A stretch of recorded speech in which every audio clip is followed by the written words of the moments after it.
Captains Courageous by Rudyard Kipling. Chapter 9. Whatever his private sorrows may be, a multimillionaire, like any other working man, should keep abreast of his business. Harvey Cheyne, Sr., had gone east late in June to meet a woman broken down, half mad, who dreamed day and night of her son drowning in the gray seas. He had surrounded her with doctors, trained nurses, massage women, and even faith cure companions, but they were useless. Mrs. Cheyne lay still and moaned, or talked of her boy by the hour together to any one who would listen. Hope she had none, and who could offer it? All she needed was assurance that drowning did not hurt, and her husband watched to guard lest she should make the experiment. Of his own sorrow he spoke little, hardly realized the depth of it till he caught himself asking the calendar on his writing desk, "What's the use of going on?" There had always lain a pleasant notion at the back of his head that, some day, when he had rounded off everything and the boy had left college, he would take his son to his heart and lead him into his possessions.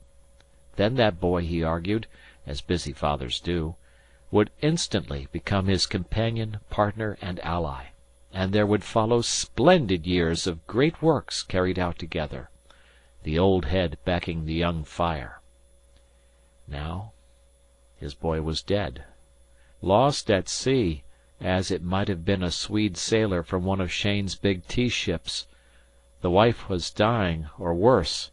He himself was trodden down by platoons of women and doctors and maids and attendants, worried almost beyond endurance by the shift and change of her poor restless whims, hopeless, with no heart to meet his many enemies. He had taken the wife to his raw new palace in San Diego, where she and her people occupied a wing of great price, and Cheyne in a veranda room between a secretary and a typewriter, who was also a telegraphist, toiled along wearily from day to day. There was a war of rates among 4 Western railroads in which he was supposed to be interested. A devastating strike had developed in his lumber camps in Oregon, and the legislature of the state of California, which has no love for its makers, was preparing open war against him. Ordinarily he would have accepted battle ere it was offered, and have waged a pleasant and unscrupulous campaign. But now he sat limply, his soft black hat pushed forward on to his nose, his big body shrunk inside his loose clothes, staring at his boots or the Chinese junks in the bay, and assenting absently to the secretary's questions as he opened the Saturday mail. Cheyne was wondering how much it would cost to drop everything and pull out. He carried huge insurances, could buy himself royal annuities, and between one of his places in Colorado and a little society, that would do the wife good, say in Washington and the South Carolina Islands, a man might forget plans that had come to nothing. On the other hand... The click of the typewriter stopped. The girl was looking at the secretary, who had turned white. He passed Cheyne a telegram repeated from San Francisco. "Picked up by fishing schooner We're Here, having fallen off boat. Great times on Banks fishing. All well. Waiting Gloucester, Mass. Care Disco Troop. For money or orders wire. What shall do, and how is Mama? Harvey N. Cheyne." The father let it fall, laid his head down on the roller top of the shut desk, and breathed heavily. The secretary ran for Mrs. Cheyne's doctor, who found Cheyne pacing to and fro. "What do you think of it? Is it possible? Is there any meaning to it? I can't quite make it out," he cried. "I can," said the doctor. "I lose $7,000 a year, that's all." He thought of the struggling New York practice he had dropped at Cheyne's imperious bidding, and returned the telegram with a sigh. "You mean you'd tell her? Maybe a fraud?" "What's the motive?" said the doctor coolly. "Detection's too certain. It's the boy, sure enough." enter a French maid impudently, as an indispensable one who is kept on only by large wages. "Mrs. Cheyne, she say you must come at once. She think you are seek." The master of 30 millions bowed his head meekly and followed Suzanne, and a thin, high voice on the upper landing of the great white-wood square staircase cried, "What is it? What has happened?" No doors could keep out the shriek that rang through the echoing house a moment later, when her husband blurted out the news. "And that's all right," said the doctor serenely to the typewriter. "About the only medical statement in novels with any truth to it is that joy don't kill, Miss Kinsey." "I know it, but we've a heap to do first." Miss Kinsey was from Milwaukee, somewhat direct of speech, and as her fancy leaned towards the secretary, she divined there was work in hand. He was looking earnestly at the vast roller map of America on the wall. "Milsom, we're going right across. Private car straight through. Boston. Fix the connections," shouted Cheyne down the staircase. "I thought so." The secretary turned to the typewriter, and their eyes met. Out of that was born a story, nothing to do with this story. She looked inquiringly, doubtful of his resources. He signed to her to move to the Morse as a general brings brigades into action. Then he swept his hand, musician-wise, through his hair, regarded the ceiling, and set to work, while Miss Kinsey's white fingers called up the continent of America. K. H. Wade, Los Angeles. The Constance is at Los Angeles, isn't she, Miss Kinsey? Yep. Miss Kinsey nodded between clicks as the secretary looked at his watch. "Ready? Send Constance, private car, here, and arrange for special to leave here Sunday in time to connect with New York Limited at 16th Street, Chicago, Tuesday next." Click, click, click. "Couldn't you better that?" "Not on those grades. That gives 'em 60 hours from here to Chicago. They won't gain anything by taking a special east of that. Ready? Also arrange with Lake Shore and Michigan Southern to take Constance on New York Central and Hudson River Buffalo to Albany, and B&A the same Albany to Boston. Indispensable I should reach Boston Wednesday evening. Be sure nothing prevents. Have also wired Caniff, Toucey, and Barnes. Sign, Cheyne." Miss Kinsey nodded, and the secretary went on. "Now then. Caniff, Toucey, and Barnes, of course. Ready? Caniff, Chicago.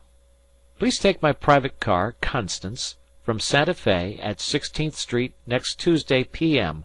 on New York Limited through to Buffalo, and deliver New York Central for Albany. Ever been to New York, Miss Kinsey? We'll go some day. Ready? Take car Buffalo to Albany on Limited Tuesday P.M. That's for Toucey."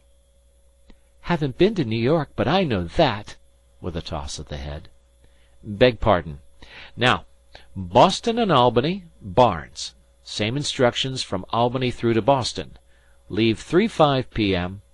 You needn't wire that. Arrive 9:05 P.M. Wednesday.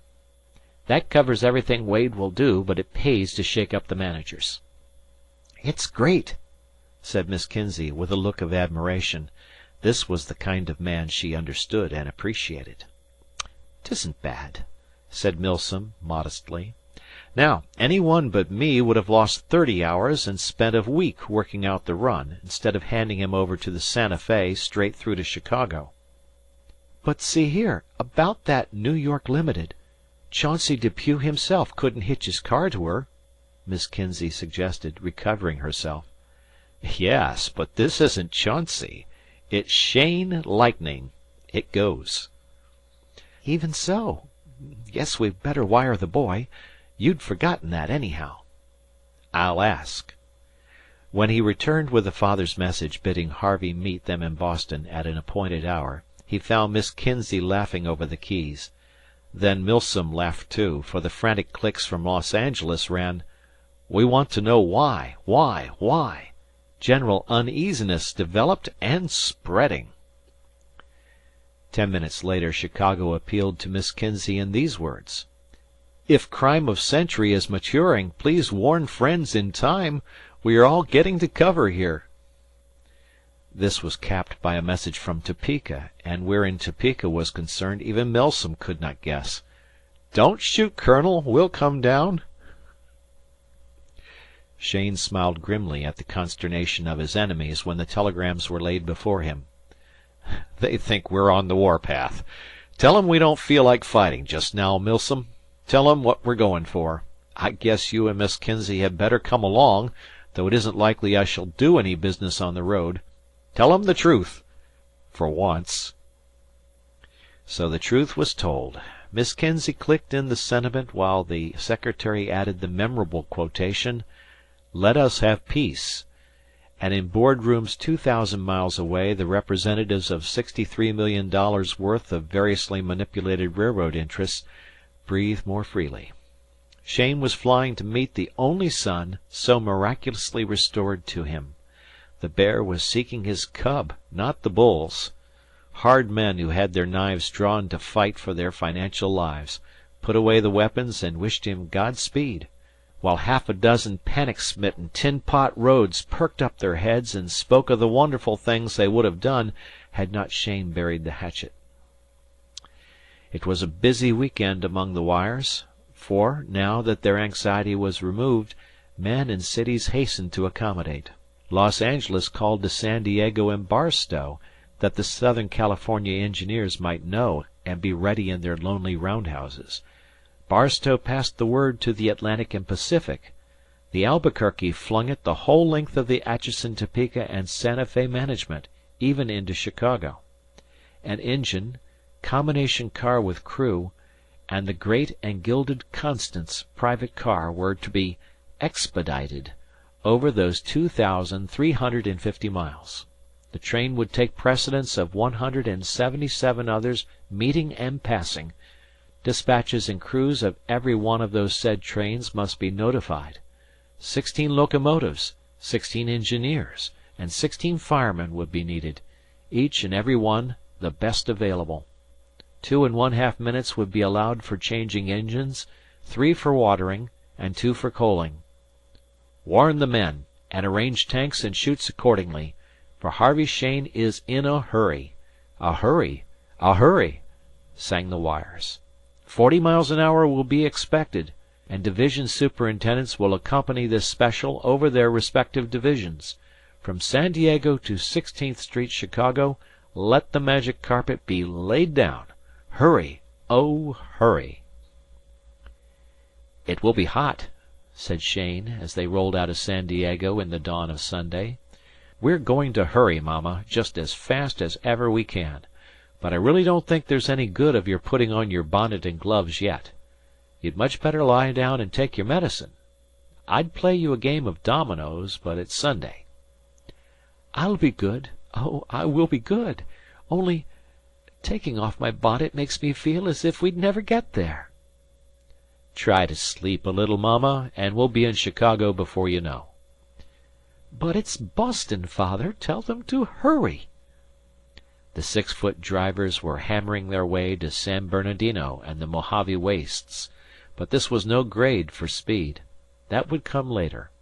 The heat of the desert followed the heat of the hills as they turned east to the Needles and the Colorado River. The car cracked in the utter drought and glare, and they put crushed ice to Mrs. Cheyne's neck, and toiled up the long, long grades, past Ash Fork, towards Flagstaff, where the forests and quarries are, under the dry, remote skies. The needle of the speed indicator flicked and wagged to and fro, the cinders rattled on the roof, and a whirl of dust sucked after the whirring wheels. The crew of the combination sat on their bunks, panting in their shirt-sleeves, and Cheyne found himself among them shouting old, old stories of the railroad that every trainman knows, above the roar of the car. He told them about his son, and how the sea had given up its dead, and they nodded and spat and rejoiced with him, asked after her back there, and whether she could stand it if the engineer let her out a piece. And Cheyne thought she could. Accordingly, the great fire horse was let out from Flagstaff to Winslow, till a division superintendent protested. But Mrs. Cheyne, in the boudoir stateroom, where the French maid, sallow white with fear, clung to the silver door handle, only moaned a little and begged her husband to bid them hurry. And so they dropped the dry sands and moonstruck rocks of Arizona behind them, and grilled on till the crash of the couplings and the wheeze of the brake hose told them they were at Coolidge by the Continental Divide. 3 bold and experienced men, cool, confident, and dry when they began, white, quivering, and wet when they finished their trick at those terrible wheels, swung her over the great lift from Albuquerque to Glorietta and beyond Springer, up and up to the Raton Tunnel on the state line, whence they dropped rocking into La Junta, had sight of the Arkansas, and tore down the long slope to Dodge City, where Cheyne took comfort once again from setting his watch an hour ahead. There was very little talk in the car. The secretary and typewriter sat together on the stamped Spanish leather cushions by the plate glass observation window at the rear end, watching the surge and ripple of the ties crowded back behind them, and, it is believed, making notes of the scenery. Cheyne moved nervously between his own extravagant gorgeousness and the naked necessity of the combination, an unlit cigar in his teeth, till the pitying crews forgot that he was their tribal enemy, and did their best to entertain him. At night the bunched electrics lit up that distressful palace of all the luxuries, and they fared sumptuously, swinging on through the emptiness of abject desolation. Now they heard the swish of a water tank, and the guttural voice of a Chinaman, the clink-clink of hammers that tested the Krupp steel wheels, and the oath of a tramp chased off the rear platform. Now the solid crash of coal shot into the tender, and now a beating back of noises as they flew past a waiting train. Now they looked out into great abysses, a trestle purring beneath their tread, or up to rocks that barred out half the stars. Now scaur and ravine changed and rolled back to jagged mountains on the horizon's edge, and now broke into hills lower and lower, till at last came the true plains.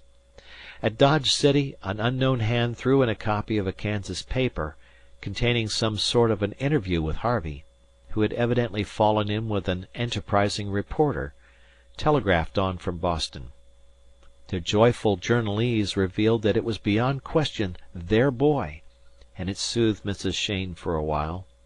Her one word, "Hurry," was conveyed by the crews to the engineers at Nickerson, Topeka, and Marceline, where the grades are easy, and they brushed the continent behind them. Towns and villages were close together now, and a man could feel here that he moved among people. "I can't see the dial, and my eyes ache so. What are we doing?" "The very best we can, Mama. There's no sense in getting in before the limited. We'd only have to wait." "I don't care. I want to feel we're moving. Sit down and tell me the miles." Cheyne sat down and read the dial for her. There were some miles which stand for records to this day. But the 70-foot car never changed its long, steamer-like roll, moving through the heat with the hum of a giant bee. Yet the speed was not enough for Mrs. Cheyne, and the heat, the remorseless August heat, was making her giddy. The clock hands would not move, and when, oh when, would they be in Chicago? It is not true that, as they changed engines at Fort Madison, Cheyne passed over to the Amalgamated Brotherhood of Locomotive Engineers an endowment sufficient to enable them to fight him and his fellows on equal terms forevermore. He paid his obligations to engineers and firemen as he believed they deserved, and only his bank knows what he gave the crews who had sympathized with him. It is on record that the last crew took entire charge of switching operations at 16th Street, because she was in a doze at last, and heaven was to help any one who bumped her. Now the highly paid specialist who conveys the Lake Shore and Michigan Southern Limited from Chicago to Elkhart is something of an autocrat, and he does not approve of being told how to back up to a car. None the less he handled the Constance as she might have been a load of dynamite, and when the crew rebuked him, they did it in whispers and dumb show. "Pshaw!" said the Atchison, Topeka, and Santa Fe men, discussing life later. "We weren't running for a record. Harvey Shane's wife, she were sick back, and we didn't want to jounce her. Come to think of it, our running time from San Diego to Chicago was 57 hours 54 minutes. You can tell that to them Eastern way trains. When we're trying for a record, we'll let you know." To the Western man, though this would not please either city, Chicago and Boston are cheek by jowl, and some railroads encourage the delusion. The Limited whirled the Constance into Buffalo, and the arms of the New York Central and Hudson River, illustrious magnates with white whiskers and gold charms on their watch chains, boarded her here to talk a little business to Cheyne, who slid her gracefully into Albany, where the Boston and Albany completed the run from tidewater to tidewater. Total time 87 hours and 35 minutes, or 3 days, 15 hours and 1/2. Harvey was waiting for them. After violent emotion, most people and all boys demand food. They feasted the returned prodigal behind drawn curtains, cut off in their great happiness, while the trains roared in and out around them. Harvey ate, drank, and enlarged on his adventures all in one breath, and when he had a hand free his mother fondled it. His voice was thickened with living in the open, salt air, his palms were rough and hard, his wrists dotted with the marks of gurry sores, and a fine full flavour of codfish hung round rubber boots and blue jersey. The father, well used to judging men, looked at him keenly. He did not know what enduring harm the boy might have taken. Indeed, he caught himself thinking that he knew very little whatever of his son, but he distinctly remembered an unsatisfied, dough-faced youth who took delight in calling down the old man, and reducing his mother to tears, such a person as adds to the gaiety of public rooms and hotel piazzas, where the ingenuous young of the wealthy play with or revile the bell-boys. But this well-set-up fisher youth did not wriggle, looked at him with eyes steady, clear, and unflinching, and spoke in a tone distinctly, even startlingly, respectful. There was that in his voice, too, which seemed to promise that the change might be permanent, and that the new Harvey had come to stay. "Some one's been coercing him," thought Cheyne. "Now Constance would never have allowed that. Don't see as Europe could have done it any better." "But why didn't you tell this man Troop who you were?" the mother repeated, when Harvey had expanded his story at least twice. "Disko Troop, dear. The best man that ever walked a deck. I don't care who the next is." "Why didn't you tell him to put you ashore? You know papa would have made it up to him 10 times over." "I know it, but he thought I was crazy. I'm afraid I called him a thief because I couldn't find the bills in my pocket." "A sailor found them by the flagstaff that night," sobbed Mrs. Cheyne. "That explains it, then. I don't blame Troop any. I just said I wouldn't work on a banker, too. And of course he hit me on the nose, and oh, I bled like a stuck hog." "My poor darling! They must have abused you horribly." "Dunno quite. Well, after that I saw a light." Cheyne slapped his leg and chuckled. This was going to be a boy after his own hungry heart. He had never seen precisely that twinkle in Harvey's eye before. "And the old man gave me 10.5 a month. He's paid me half now, and I took hold with Dan and pitched right in.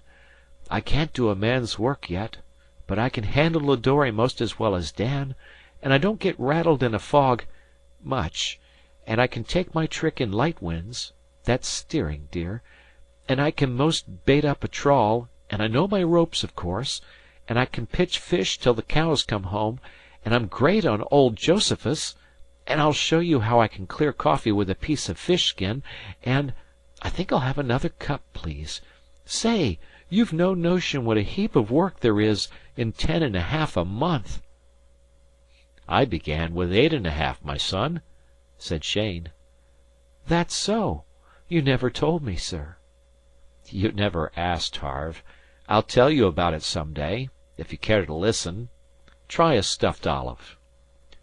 "Troop says the most interesting thing in the world is to find out how the next man gets his victuals. It's great to have a trimmed up meal again. We were well fed, though. Best mug on the Banks. Disko fed us first class. He's a great man. And Dan, that's his son, Dan's my partner. And there's Uncle Salters and his manures, and he reads Josephus. He's sure I'm crazy yet. And there's poor little Penn, and he is crazy.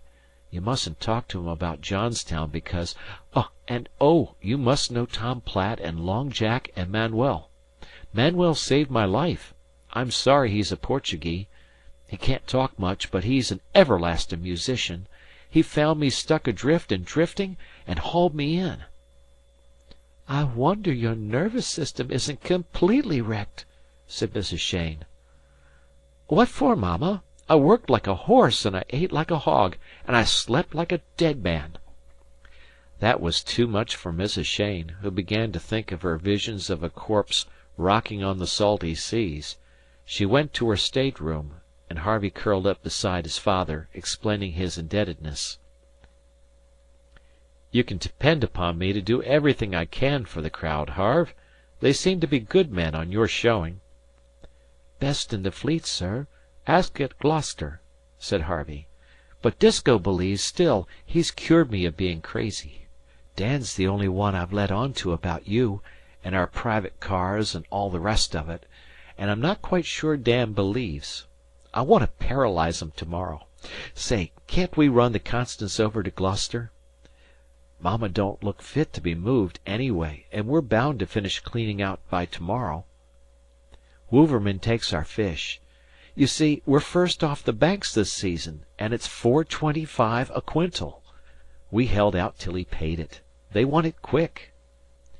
"You mean you'll have to work to-morrow, then?" "I told Troop I would. I'm on the scales. I've brought the tallies with me." He looked at the greasy notebook with an air of importance that made his father choke. "There isn't but 2.94 or 5 quintal more by my reckoning." "Hire a substitute," suggested Cheyne, to see what Harvey would say. "Can't, sir. I'm tallyman for the schooner. Troop says I've a better head for figures than Dan. Troop's a mighty just man." "Well, suppose I don't move the Constance to-night, how'll you fix it?" Harvey looked at the clock, which marked 20 past 11. "Then I'll sleep here till 3 and catch the 4 o'clock freight. They'll let us men from the fleet ride free, as a rule." "That's a notion. But I think we can get the Constance around about as soon as your men's freight. Better go to bed now." Harvey spread himself on the sofa, kicked off his boots, and was asleep before his father could shade the electrics. Cheyne sat watching the young face under the shadow of the arm thrown over his forehead, and among many things that occurred to him was the notion that he might perhaps have been neglectful as a father. "One never knows when one's taking one's biggest risks," he said. "It might have been worse than drowning, but I don't think it has. If it hasn't, I haven't enough to pay Troop, that's all. And I don't think it has." Morning brought a fresh sea breeze through the windows. The Constance was sidetracked among freight cars at Gloucester, and Harvey had gone to his business. "Then he'll fall overboard again and be drowned," the mother said bitterly. "We'll go and look, ready to throw him a rope in case. You've never seen him working for his bread," said the father. "What nonsense! As if any one expected—" "Well, the man that hired him did. He's about right, too." They went down between the stores full of fishermen's oilskins to Wouverman's wharf, where the We're Here rode high, her bank flag still flying, all hands busy as beavers in the glorious morning light. Disko stood by the main hatch, superintending Manuel, Penn, and Uncle Salters at the tackle. Dan was swinging the loaded baskets inboard as Long Jack and Tom Platt filled them, and Harvey, with a notebook, represented the skipper's interest before the clerk of the scales on the salt-sprinkled wharf edge. "Ready!" cried the voices below. "Haul!" cried Disko. "Hi!" said Manuel. "Here!" said Dan, swinging the basket. Then they heard Harvey's voice, clear and fresh, checking the weights. The last of the fish had been whipped out, and Harvey leaped from the string piece 6 feet to a ratline, as the shortest way to hand Disko the tally, shouting, "297 and an empty hold." "What's total, Harv?" said Disko. "865. $3,676.25. Wish I'd share as well as wage." "Well, I won't go so far as to say you haven't deserved it, Harv. Don't you want to slip up to Wouverman's office and take him our tallies?" "Who's that boy?" said Cheyne to Dan, well used to all manner of questions from those idle imbeciles called summer boarders. "Well, he's a kind of supercargo," was the answer. "We picked him up stuck adrift on the Banks. Fell overboard from a liner, he says. He was a passenger. He's by way of being a fisherman now." "Is he worth his keep?" "Yep. Dad, this man wants to know if Harve's worth his keep. Say, would you like to go aboard? We'll fix a ladder for her." "I should very much, indeed. 'Twon't hurt you, Mama, and you'll be able to see for yourself." The woman who could not lift her head a week ago scrambled down the ladder and stood aghast amid the mess and tangle aft. "Be you anyways interested in Harve?" said Disko. "Well, yes." "He's a good boy, and ketches right hold just as he's bid. You've heard how we found him. He was sufferin' from nervous prostration, I guess, or else his head had hit somethin' when we hauled him aboard. He's all over that now.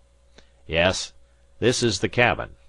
'Tain't anyways in order, but you're quite welcome to look around. Those are his figures on the stovepipe where we keep the reckonin' mostly."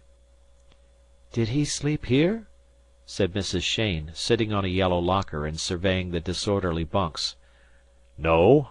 He berthed forward, madam, and only fer him and my boy hookin' fried pies and muggin' up when they ought to have been asleep. I dunno as I've had any special fault to find with him."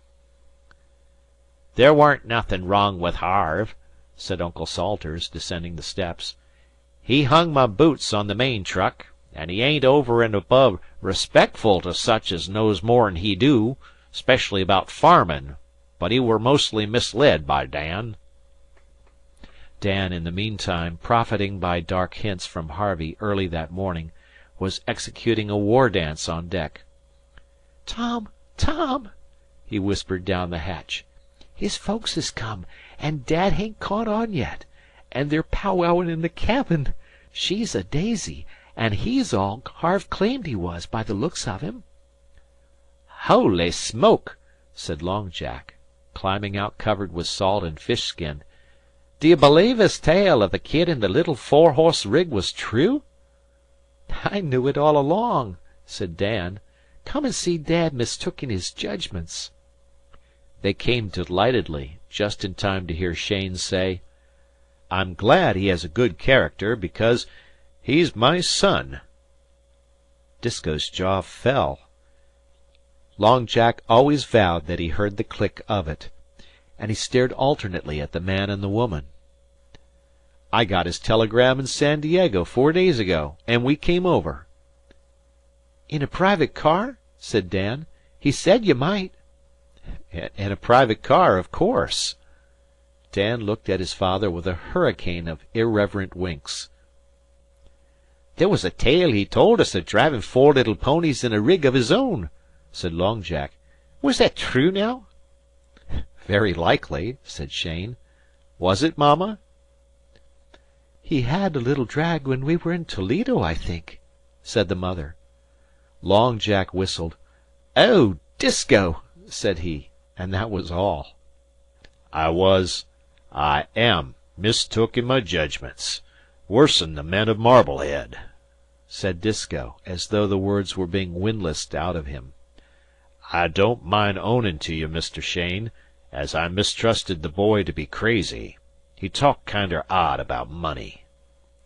"So he told me." "Did he tell you anything else? 'Cause I pounded him once." This with a somewhat anxious glance at Mrs. Cheyne. "Oh, yes," Cheyne replied. "I should say it probably did him more good than anything else in the world." "I judged 'twas necessary, or I wouldn't ha' done it. I don't want you to think we abuse our boys any on this packet." "I don't think you do, Mr. Troop." Mrs. Cheyne had been looking at the faces. Disko's ivory yellow, hairless, iron countenance, Uncle Salters's, with its rim of agricultural hair, Penn's bewildered simplicity, Manuel's quiet smile, Long Jack's grin of delight, and Tom Platt's scar. Rough by her standards they certainly were, but she had a mother's wits in her eyes, and she rose with outstretched hands. "Oh, tell me, which is who?" said she, half sobbing. "I want to thank you and bless you, all of you." "Faith, that pays me 100 times," said Long Jack. Disko introduced them all in due form. The captain of an old-time Chinaman could have done no better, and Mrs. Cheyne babbled incoherently. She nearly threw herself into Manuel's arms when she understood that he had first found Harvey. "But how shall I leave him drift?" said poor Manuel. "What do you yourself if you find him so? Eh, what? We are in one good boy, and I am ever so pleased he come to be your son." "And he told me Dan was his partner," she cried. Dan was already sufficiently pink, but he turned a rich crimson when Mrs. Cheyne kissed him on both cheeks before the assembly. Then they led her forward to show her the foc'sle, at which she wept again, and must needs go down to see Harvey's identical bunk, and there she found the nigger cook cleaning up the stove, and he nodded as though she were some one he had expected to meet for years. They tried, two at a time, to explain the boat's daily life to her, and she sat by the pawl-post, her gloved hands on the greasy table, laughing with trembling lips and crying with dancing eyes. "And who's ever to use the We're Here after this?" said Long Jack to Tom Platt. "I feel it as if she'd made a cathedral of it all." "Cathedral!" sneered Tom Platt. "Oh, if it had ever been the Fish Commission boat instead of this ballyhoo of blazes! If we only had some decency and order and side boys when she goes over! She'll have to climb that ladder like a hen, and we ought to be manning the yards." "Then Harvey was not mad," said Penn slowly to Cheyne. "No, indeed, thank God," the big millionaire replied, stooping down tenderly. "It must be terrible to be mad. Except to lose your child, I do not know anything more terrible. But your child has come back?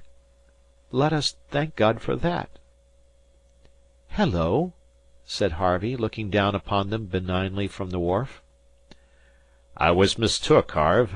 I was mistook," said Disko swiftly, holding up a hand. "I was mistook in my judgments. You needn't rub it in any more." "Guess I'll take care of that," said Dan under his breath. "You'll be goin' off now, won't you?" "Well, not without the balance of my wages, 'less you want to have the We're Here attached." "That's so. I'd clean forgot." And he counted out the remaining dollars. "You done all you contracted to do, Harve, and you done it 'baout as well as if you'd been brought up." Here Disko brought himself up. He did not quite see where the sentence was going to end. "Outside of a private car?" suggested Dan wickedly. "Come on, and I'll show her to you," said Harvey. Cheyne stayed to talk to Disko, but the others made a procession to the depot, with Mrs. Cheyne at the head. The French maid shrieked at the invasion, and Harvey laid the glories of the Constance before them without a word. They took them in equal silence. Stamped leather, silver door handles and rails, cut velvet, plate glass, nickel, bronze, hammered iron, and the rare woods of the continent inlaid. "I told you," said Harvey. "I told you." This was his crowning revenge, and a most ample one. Mrs. Cheyne decreed a meal, and that nothing might be lacking to the tale Long Jack told afterwards in his boarding-house, she waited on them herself. Men who are accustomed to eat at tiny tables in howling gales have curiously neat and finished table manners, but Mrs. Cheyne, who did not know this, was surprised. She longed to have Manuel for a butler, so silently and easily did he comport himself among the frail glassware and dainty silver. Tom Platt remembered great days on the Ohio, and the manners of foreign potentates who dined with the officers, and Long Jack, being Irish, supplied the small talk till all were at their ease. In the We're Here's cabin the fathers took stock of each other behind their cigars. Cheyne knew well enough when he dealt with a man to whom he could not offer money. Equally well he knew that no money could pay for what Disko had done. He kept his own counsel, and waited for an opening. "I haven't done anything to your boy, or for your boy, except make him work a piece and learn him how to handle the hog yoke," said Disko. "He is twice my boy's head for figures." "By the way," Cheyne answered casually, "what do you calculate to make of your boy?" Disko removed his cigar, and waved it comprehensively round the cabin. "Dan's just plain boy, and he don't allow me to do any of his thinkin'. He'll have this able little packet when I'm laid by. He ain't nowise anxious to quit the business. I know that." Ever been west, Mr. Troop?" "Been as far as New York once in a boat. I've no use for railroads. No more has Dan. Salt water's good enough for the troops. I've been most everywhere, in the natural way, of course." "I can give him all the salt water he's likely to need, till he's a skipper." "How's that? I thought you was a kinder railroad king. Harve told me so when I was mistook in my judgments." "We're all apt to be mistaken. I fancied perhaps you might know I own a line of tea-clippers, San Francisco to Yokohama. 6 of 'em, iron-built, about 1,780 tons apiece." "Blame that boy! He never told. I'd 'a' listened to that, instead of his truck about railroads and pony carriages." "He didn't know." "Little thing like that slipped his mind, I guess." "No, I only took hold of the Blue M freighters, Morgan and McQuade's old line, this summer." Disko collapsed where he sat, beside the stove. "Great Caesar Almighty! I mistrust I've been fooled from one end to the other. Why, Phil Airheart he went from this very town 6 year back. No, 7. And he's mate on the San Jose now. 26 days was her time out. His sister she's livin' here yet, and she reads his letters to my woman. And you own the Blue M freighters?" Cheyne nodded. "If I'd 'a' known that, I'd 'a' jerked the We're Here back to port all standin' on the word." "Perhaps that wouldn't have been so good for Harvey." "If I'd only known. If he'd only said about the cussed line, I'd have understood. I'd never stand on my own judgments again. Never. They're well-found packets. Phil Airheart he says so." "I'm glad to have a recommend from that quarter. Airhart's skipper of the San Jose now. What I was getting at is to know whether you'd lend me Dan for a year or two, and we'll see if we can't make a mate of him. Would you trust him to Airhart?" "It's a risk taking a raw boy." "I know a man who did more for me." "That's different. Look at here now. I ain't recommendin' Dan special because he's my own flesh and blood. I know bank ways ain't clipper ways, but he ain't much to learn. Steer he can, no boy better, if I say it, and the rest is in our blood and get. But I wish he weren't so cussed weak on navigation." "Airhart will attend to that. He'll ship as a boy for a voyage or two, and then we can put him in the way of doing better. Suppose you take him in hand this winter, and I'll send for him early in the spring. I know the Pacific's a long ways off." "Pshaw! We troops, livin' and dead, are all around the earth and the seas thereof." "But I want you to understand, and I mean this. Any time you think you'd like to see him, tell me, and I'll attend to the transportation. 'Twon't cost you a cent." "If you'll walk a piece with me, we'll go to my house and talk this to my woman. I've been so crazy mistook in all my judgments, it don't seem to me this was like to be real." They went over to Troop's $1,800 blue-trimmed white house, with a retired dory full of nasturtiums in the front yard, and a shuttered parlor that was a museum of oversea plunder. There sat a large woman, silent and grave, with the dim eyes of those who look long to sea for the return of their beloved. Cheyne addressed himself to her, and she gave consent wearily. "We lose 100 a year from Gloucester only, Mr. Cheyne," she said. "100 boys and men, and I've come so as to hate the sea, as if 'twas alive and listenin'. God never made it for humans to anchor on. These packets o' yours, they go straight out, I take it, and straight home again?" "As straight as the winds let 'em, and I give a bonus for record passages. Tea don't improve by being at sea." "When he was little he used to play at keeping store, and I had hopes he might follow that up. But soon as he could paddle a dory I knew that were going to be denied me." "They're square riggers, mother, iron built and well found. Remember what Phil's sister reads you when she gets his letters?" "I've never known as Phil told lies, but he's too venturesome, like most of 'em that use the sea. If Dan sees fit, Mr. Cheyne, he can go, for all of me." "She just despises the ocean," Disko explained, "and I don't know how to act polite, I guess, or I'd thank you better."